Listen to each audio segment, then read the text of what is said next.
जैथुन भोले दानी गे छौड़ी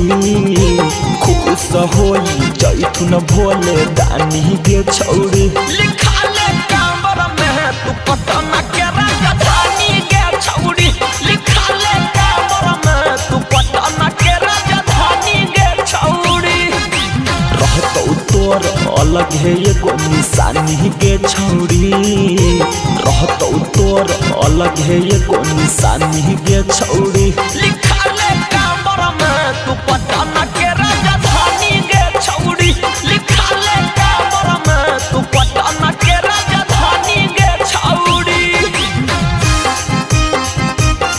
राजधानी गे छौड़ी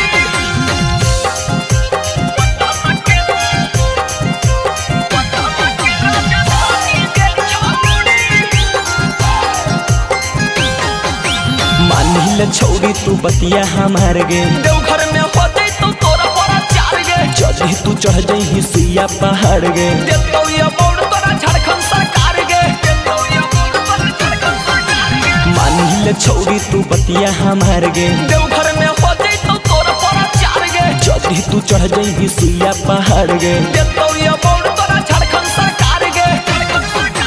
जैतहु नीतीश कुमार पहचानी गे छौड़ी जैतहु नीतीश कुमार पहचानी गे छौड़ी लिखा ले कांवर में तू पटन के राजधानी गे छौड़ी लिखा ले कांवर में तू पटन के राजधानी गे छौड़ी राजधानी गे छौड़ी पटन के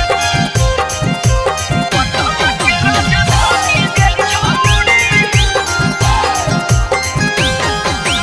कहू हो तोरा से सौरभ शुभम गे घर रह बोलब जइहे बोला बम गे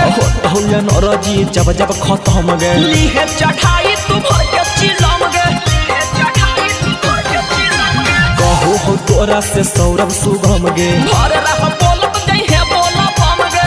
होया नरजी जब जब खत्म गे लीहे चढ़ाई तू भर के चिलम गे भर के चिलम गे राइटर सुदामा भरत हो लोटा में पानी गे छौड़ी